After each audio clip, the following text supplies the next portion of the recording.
And welcome back. One of the big topics during this legislative session will be judicial selection, how we select our Supreme Court justices and our appellate judges. That's it's going to be a very critical thing that the legislature will do, and a pretty hot topic. Well, this isn't the first time the legislature has been asked to take a look at this issue. Back when I was in the Senate in 2008, your guest that's going to be on soon, Dr. Ware, came and addressed the Judiciary Committee when I was on it, and it's been percolating around ever since. It's readily apparent that there's some catalysts driving that question, that being school finance and the Montoy decision. Yep.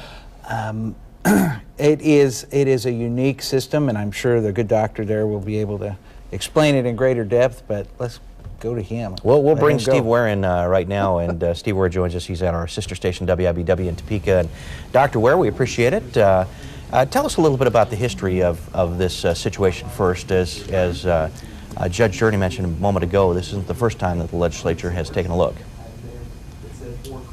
Well, I've been doing academic research on judicial selection around the country since the 1990s, and especially in the last 6 or 7 years have focused my attention on the issue.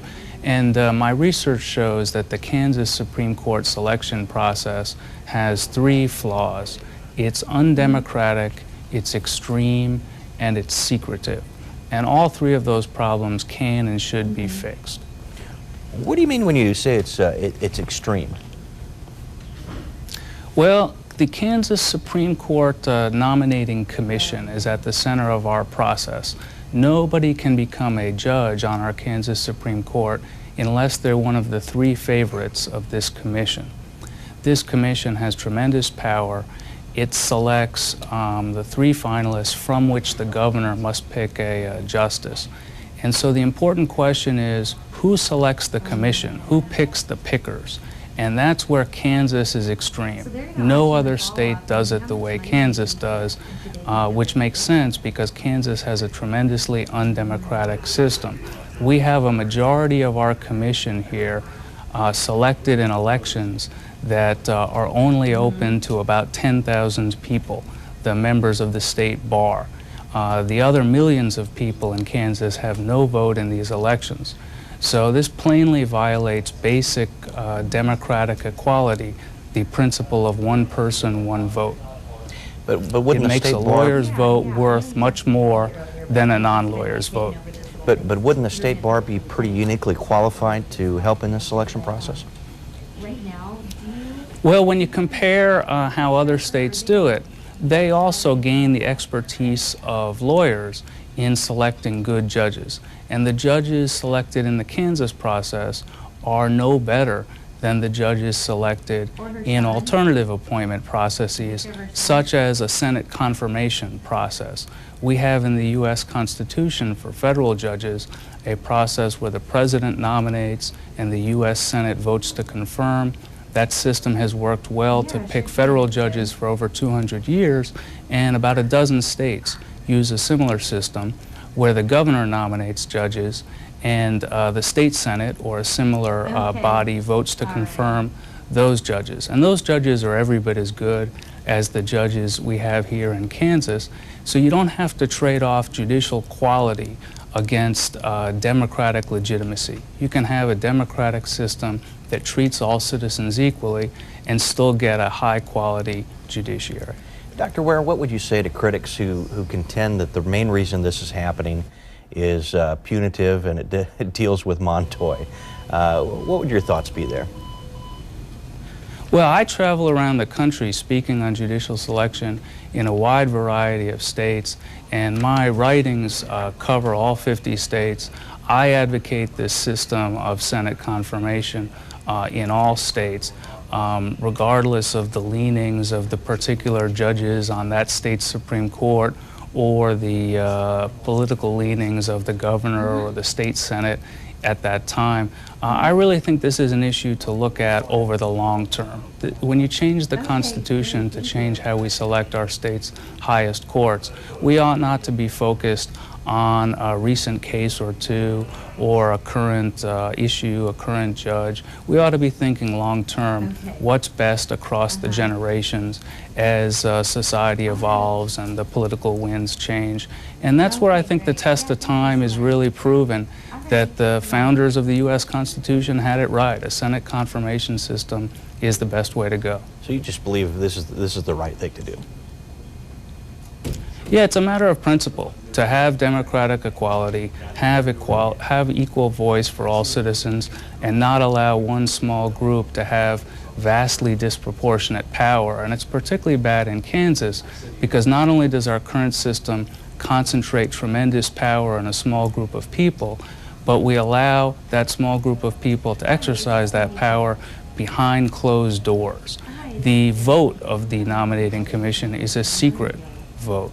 So there's no accountability. Journalists and other citizens are not able to determine which members of the commission supported which candidates or opposed which candidates. In contrast, the Senate confirmation vote is public, and so the people can see who's voting which way.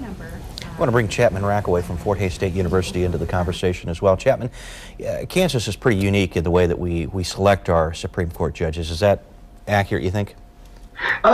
We take an established model, which is most states, about 33 states, have variations of what's known as the Missouri Plan, which is a merit and nomination system for judges, and we tweak it. Now, we can't talk about judicial selection without unpacking it a little bit from history.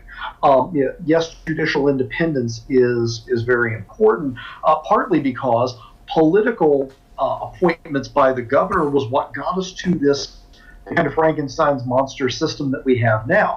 There was a phenomenon known as the triple play of 1956, where the governor stepped down, put the lieutenant governor in the governor's position so that the then acting governor could appoint the former governor to the Kansas Supreme Court. So they wanted to create an insulation between Cedar Crest and the judiciary, and that's why we have the system that we have now. What Governor Brownback is talking about is putting that power back into the governor's hands, and ironically, that would then create greater power in the governorship and would not provide the level of independence that Dean Ware is talking about. Phil, that's a good point, and that's, I think, what critics of this would say. Well, it's important to remember that the old system that Chapman talks about was one where the governor simply made the appointment. Yeah. And now there's the proposals, there are 7 proposals. The one that Mr. Ware's talking about, there's still a check in the system of checks and balances in that the governor couldn't just appoint anybody and they take office. They have to still be confirmed by the Senate. Mm-hmm. There's a possibility of vetting the candidate in the Senate through committee hearings with witnesses and testimony, and then ultimately it's the Senate's decision. And, you know, they're usually pretty independent guys, those senators. So it's not quite what, we're not turning the clock back to 1956. And by the way, the governor had lost the election there and he decided he still needed a job. But that's why he did that shenanigan. Well, the triple play was a pretty interesting historical footnote for the state of Kansas. Dr. Ware, to be fair in this whole situation, this is a little different than where we were in 56. Go ahead. Judge Journey is right that the lesson of the triple play is that the governor should not have unchecked power to appoint judges. The real debate here is who should be the check on the governor. Should it be the bar or should it be the state senate? And then should the check be exercised in a secret vote or a public vote? And the vast majority of states have chosen to use a far more democratic system than Kansas has. Almost half the states elect their Supreme Courts, like you in Sedgwick County have elected district court judges like Judge Journey. And then, as I said, about a dozen states use a version of the federal model of Senate confirmation. So it's actually just a handful of states, about 9, that use a system even remotely like Kansas is in terms of empowering the bar, and no state empowers the bar as much as Kansas does. We are truly extreme, one of a kind, unique. Well, currently, Dr. Ware, there are 5 folks selected by the bar, is that correct? And then 4 That's correct, 5 of 9. Okay, and then where do the other 4 come from? Governor. The governor? The other 4 come from the governor. So there's a Democratic legitimacy to the other 4, and you can have a nominating commission with Democratic legitimacy. There are a variety of models around the country where members of the legislature appoint members of the commission, or the Attorney General appoints members of the commission. So the problem is not so much having a commission or having lawyers on the commission. The problem is really who selects the commission, who picks the pickers. Mm-hmm. All right, we're going to take a commercial break, and when we come back, we'll continue our discussion. Stick around, we'll be back in 2 minutes. And welcome back. We're talking about judicial selection, and Dr. Steve Ware from the KAKE School of Law is joining us. And Dr. Ware, we're going to just start with you right back after the break. And a couple of different options that the governor is asking for, potentially just an election of, for example, Supreme Court justices straight by the people, or having the governor appoint and then go through a process with the Senate. Which do you favor, or do you have a different plan? No, both of those would satisfy the democratic test and fix the big problem our current system has, that it lacks democratic legitimacy, and would remove the secrecy from the system we have now. I personally think it's better to have an indirectly democratic system, Senate confirmation system, like we have in the U.S. Constitution for federal judges. I think that's worked very well at the federal and state level in the states that have it, and that it's a great model for Kansas to follow, to really move into the mainstream of the country rather than its current extreme position. And Doctor, one of the concerns I think that people have with a plan for the people to elect those justices is the fact that the campaigning gets so nasty, and we see that occasionally here in Sedgwick County, don't we, Phil? Yes, we do. So that is one area where I think people say that maybe that wouldn't be the best plan. Your thoughts on that? Yeah, exactly right. Electing judges, and particularly re-electing judges, raises a lot of concerns. And the beauty of our U.S. Constitution system for federal judges is that even if there's politics at the front end in selecting judges, and you really can't get rid of that, there will always be politics in any system, once a federal judge is on the bench, then that judge is free to apply the law fairly and do what's right, do what the law requires, even if it may not always be popular. Sometimes the law is complicated, and doing the ruling the way the law requires can sometimes be caricatured in an unfair way. And so you do see judicial campaigns occasionally treating judges unfairly. And it's really just something to avoid if we can, and fortunately we can, because the U.S. Constitution is a great model. Chapman, Rackaway of Fort Hays State University wants you to jump in here for a moment. If we went to a system where the governor actually chose a group or chose a nominee, and then the Senate had to confirm, in the short term, I think the criticism again would be that it gives a lot of power to the governor, although the Senate does have to confirm. But in the long term, maybe it wouldn't matter so much, because eventually it would all even out, I would think. Yeah, that's right, and it would certainly mirror the federal system, which has worked very well for a couple of hundred years now.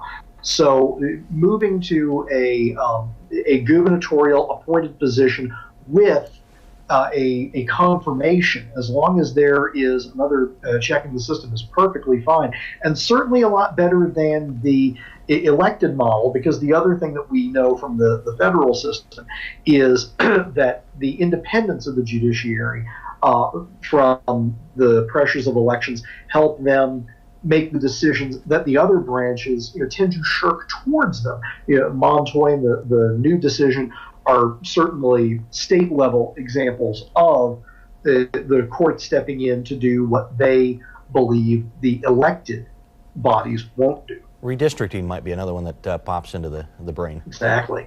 That's exactly right. Phil, I want to get you to wrap us up. We've got about a minute left in the segment. You know what it's like to be an elected judge. Yes. What about an appointed with a confirmation process? Well, currently in Kansas, about half of the state judicial districts are appointed with retention, and we're going to have a judge appointed in the district court soon to fill Tony Powell's spot, as he was appointed to the Kansas Court of Appeals. And then the other half, like Sedgwick County, are elected. And so each have their own foibles. Judges that are appointed stand for retention elections every 6 years, and once in a great blue moon, someone gets defeated in that retention election. In elected districts, they're still very difficult to unseat a seated judge in a contested election. Generally, the Bar Association gets involved on one side and the other. Sometimes they can make a difference, sometimes they can't. Elected judges, I think, have an argument that they're more responsive, but there are times that judges have to make very difficult decisions that are very unpopular. And if a judge does the right thing, they have to put their own personal beliefs aside and follow the law. They don't write the law. So that's the difficulty in it for many judges, in that you just have to do the right thing, even though it's unpopular. All right. Let's take another commercial break and we'll come back.